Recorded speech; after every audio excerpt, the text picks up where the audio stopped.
Добрый вечер. В эфире информационный выпуск Амши Кшара. Сегодня в программе. Цифры не радуют. Омикрон стремительно удваивает количество инфицированных. Как справляются медики республики с такой нагрузкой? 3 кита. Лаборатории по приему анализов в Сухуми, Гагре и Учимчире работают в усиленном режиме. Новый график работы лабораторий был разработан заблаговременно. Образы Абхазии, архив Нестора Лакоба, раритетные иллюстрации, фотографии в уникальной коллекции Александра Орлова-Кречмера. По сообщению оперативного штаба, на 2 февраля диагноз COVID-19 подтвержден у 721 пациента. Цифры не радуют. Новый штамм всеми уже известного COVID-19 омикрон распространяется с невиданной скоростью, практически удваивая число инфицированных. Как справляются медики и лечебные учреждения с такой нагрузкой? И есть ли вероятность перегруза системы, узнавала наш корреспондент Шазина Ханагуа. За последние 2 недели число людей, у которых выявлен COVID-19, возросло вдвое. В сводках оперштаба более 700 инфицированных в день. Ежедневно персонал медицинских учреждений республики проводит неоценимую работу в борьбе с коронавирусной инфекцией. В Сухумской городской поликлинике номер 3 принимают пациентов с повышенной температурой.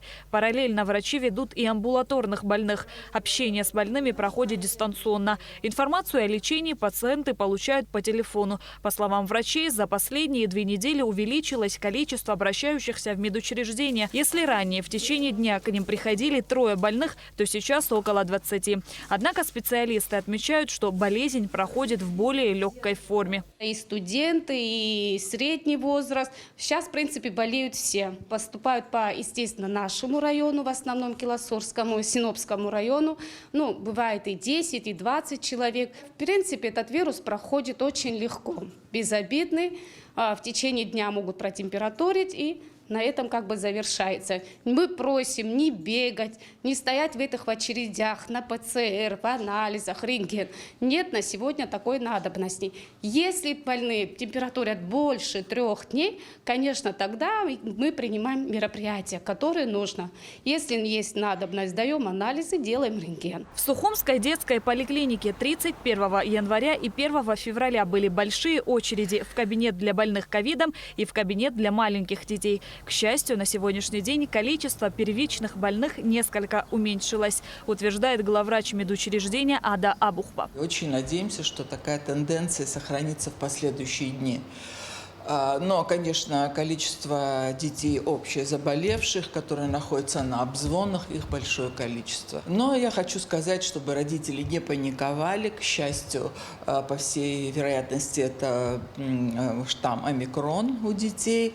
Он течет не так агрессивно, он похож очень на острую респираторную вирусную инфекцию, поражаются верхние дыхательные пути, ларингиты, катары, бронхиты, тоже их немного. В городской поликлинике номер 1 ситуация неутешительная. Если в декабре месяце прошлого года через приемный кабинет в сутки проходило 30 человек, то сейчас эта цифра увеличилась втрое, что говорит об увеличении нагрузки более чем на 100%. Единственное, что нас радует, что контингент больных идет с более легким течением. Иногда течение очень стремительное, быстрое, они быстрее выздоравливают. Поэтому мы предположительно работаем в таком ключе, что возможно ПЦР отрицательный на ковид, но предположительно омикрон. Людей очень много, течение легкое, обращаемость огромная. Помимо того, что у нас идет прием, мы на телефоне постоянно, дома мы продолжаем работать, отвечаем на все звонки, просматриваем все рентгеновские снимки, анализируем анализы, отписываемся, то есть работа ведется 24 часа.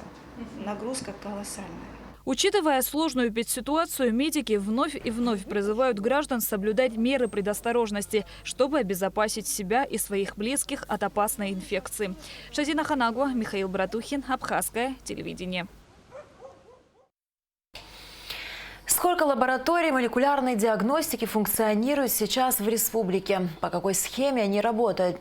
Есть ли опасения, что ПЦР-материал не будут принимать в случае нехватки специалистов? На какой день эффективнее всего сдавать анализы на новый штамм омикрон? Ответы на эти и другие вопросы в репортаже Гугуцы Вардания. На сегодняшний день в республике работают 3 лаборатории по молекулярной диагностике. 1 в республиканской СЭС и 2 районные в городах Гагра и Очимчира. В лабораториях проводят ПЦР-исследования на COVID-19. Новый график работы лабораторий был разработан специалистами Минздрава заблаговременно.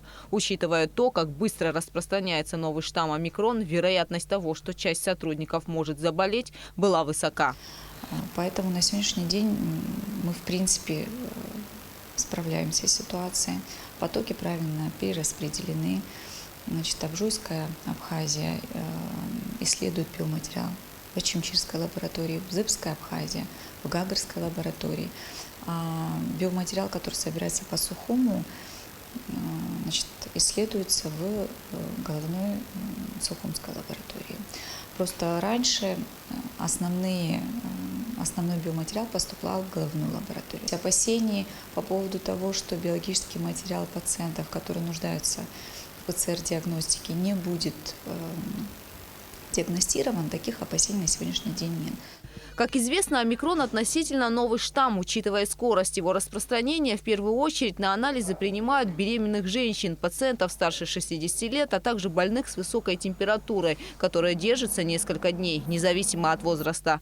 Приоритет в тестировании пациентам 60+. Это не значит, что высокотемпературящий с выраженной клинической симптоматикой пациент более юного возраста, ему будет отказано в тестировании. Ни в коем случае. Другая часть пациентов с симптоматикой, менее выраженной, она диагностируется экспресс-диагностикой. Насколько чувствительны тесты, которые мы применяем в нашей лаборатории по молекулярной диагностике ПЦР и с использованием экспресс-диагностики на антиген в случае с выявлением штамма вируса, коронавируса, именно омикрон.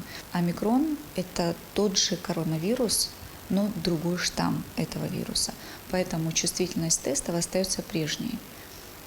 Мы ранее выявляли дельта-вирус и уханьский штамм первичный, классический. На сегодняшний день наши тест-системы также улавливают и омикрон. Поэтому в этом плане никаких опасений у наших граждан быть не должно.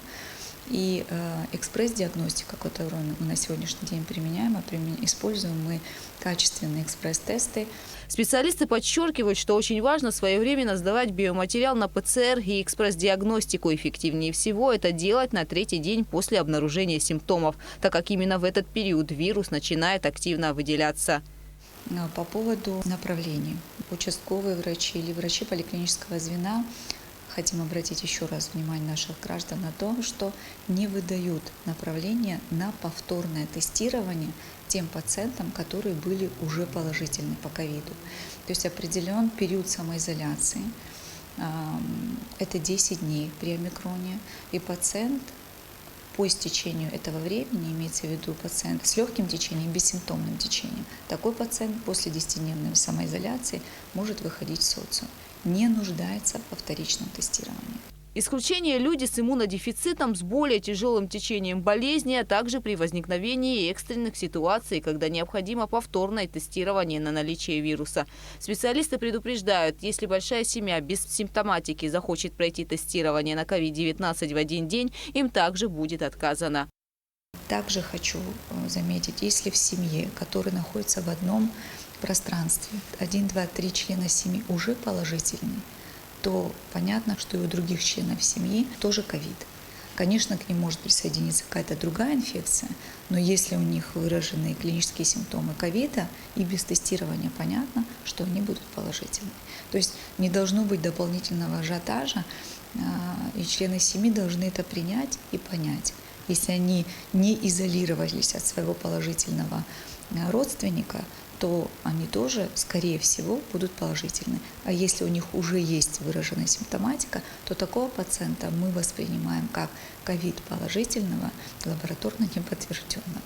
В случае, если на 3-й день возникновения симптомов ПЦР пациента отрицательное, но при этом в последующие дни у него остается ярко выраженная клиническая симптоматика, такие как высокая температура и другие, его необходимо вторично тестировать на 5-е и 7-е сутки. Матуа добавила, что всем пациентам, нуждающимся в диагностике, будет оказана своевременная помощь. Медики утверждают, что люди, которые привились или уже переболели другими штаммами COVID-19, штамм омикрон переносят гораздо легче. Течение болезни первичной обычных пациентов проходит сложнее. Специалисты вновь обращаются к населению с просьбой соблюдать все необходимые меры предосторожности, не забывать о масочном режиме и соблюдать дистанцию, так как в Абхазии существуют и другие штаммы коронавируса. Гугут Савардания, Абхазское телевидение. 3 февраля Центральная избирательная комиссия зарегистрировала 2 инициативные группы по выдвижению кандидатами в депутаты: Канджария Евгения Антиповича по избирательному округу номер 11, Бения Реваза Шалвовича по избирательному округу номер 13. Всего с 21 января по 3 февраля зарегистрировано 112 инициативных групп и 5 политических партий. Больше всего инициативных групп зарегистрировано по избирательному округу номер 7 в Сухуме – 9 инициативных групп. Среди выдвигаемых кандидатур 17 депутатов действующего парламента 6-го созыва. Выдвижение кандидатов в депутаты завершается 10 февраля. Парламентские выборы состоятся 12 марта 2022 года. Сотрудниками управления угрозыска МВД совместно с оперативным составом Галского ОВД был задержан разыскиваемый по подозрению в совершении особо тяжких преступлений житель села Абакыт Гулуа Гагита Вальтерович, 1980 года рождения. Об этом сообщает пресс-служба МВД. Гагита Гулуа подозревается в совершении серии разбойных нападений в период с 2009 по 2010 год в Галском районе. В ходе предварительного следствия установлено, что Гулуа Гагита вместе с группа единомышленников совершили ряд разбойных нападений с похищением личных вещей, денежных средств и автомобиля в селах Реп и Шишикуара. Фигуранты данных преступлений в разный период времени были привлечены к уголовной ответственности, а Гагита Гулуа скрывался от следствия и суда вплоть до 21 января этого года, пока не был задержан сотрудниками милиции в одном из частных домовладений города Гал. Гражданину Гулуа избрана мера пресечения в виде содержания под стражей. Расследование проводит прокуратура Галского района. Ученому, писателю, общественному деятелю, обладателю ордена Ахзапша 3-й степени Александру Орлову-Кречмеру исполнилось 75 лет. Александр Сергеевич много лет коллекционирует ценные для Абхазии исторические материалы. О своем главном увлечении, об уникальных документах коллекции ученый рассказал нашим корреспондентам. Репортаж Эсмы Гуланце. Александр Орлов-Кречмер – родной для Абхазии человек. Уроженец Сухума, он с отличием окончил 10-ю среднюю школу. Долгие годы жил и работал здесь. Александр Орлов-Кречмер – доктор социологических наук, профессор, писатель и общественный деятель. Помимо всего прочего, Александр – обладатель коллекции ценных для Абхазии исторических документов. Собранные по крупицам материалы уникальны и не имеют себе равных. Среди них значительная часть архива самого Нестора Лакоба. Оставшаяся часть находится в Стэнфордском университете США и в Грузии. Вторая часть, связанная с совершенно секретными документами, так называемая папка Берия, который хранился в спецслужбах, в частности, о репрессиях в Абхазии в 20-30-х годах. Ну и далее пошел добавлять документы. Эти все документы приходилось искать по всему миру, в полном смысле слова, на аукционах, у коллекционеров, выкупал. Ну и третья важная часть – это, очевидно, то, что в Абхазии совершенно забыто, так называемое абхазское дело. Это история грустная, это связано с репрессиями коммунистов и интеллигенции Абхазии. О ней вообще было ничего не известно. Мне пришлось долго искать, и я счастлив проинформировать, что у меня находятся оригиналы всех заседаний спецкомиссии по этим вопросам. Коллекция Орлова-Кречмера богата крупнейшим собранием малой графики, а также букинистическими изданиями. Коллекционирует писатель 70-х годов. Во время Отечественной войны народа Абхазии его квартира была разгромлена, а уникальный архив уничтожен. Однако он не сдался и продолжил любимое дело.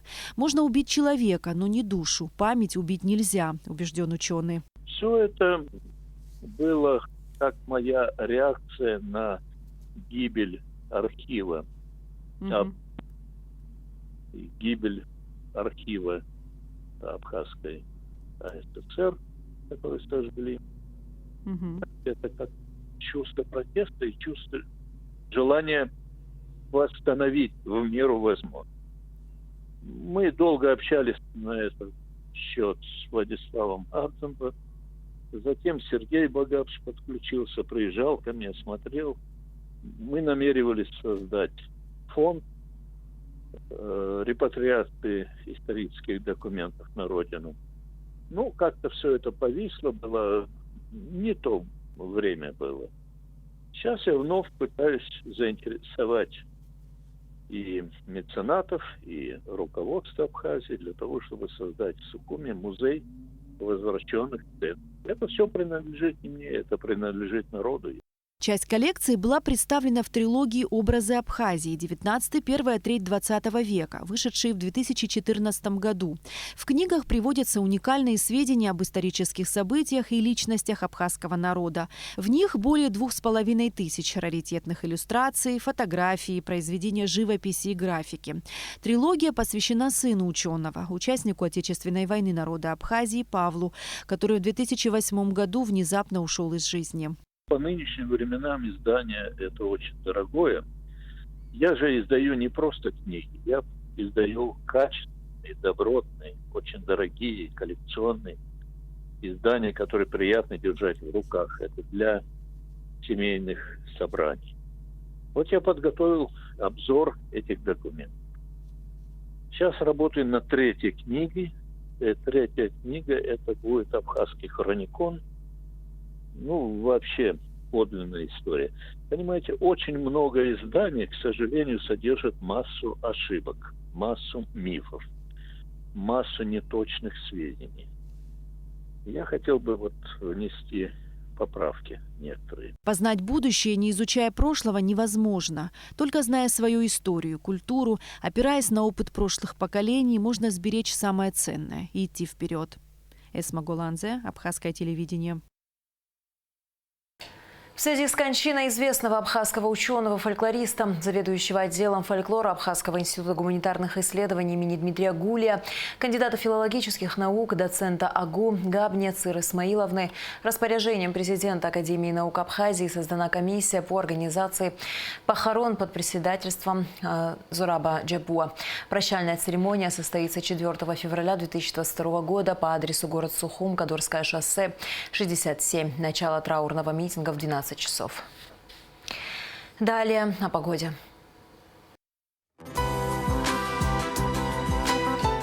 По сообщению Гидрометцентра, 4 февраля на территории Абхазии ожидается облачность, местами дождь со снегом. Во второй половине дня местами слабый снег.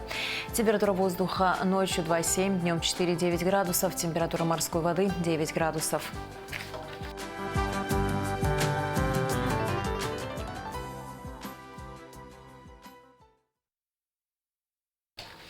На этом наш выпуск завершен. До скорых встреч в эфире.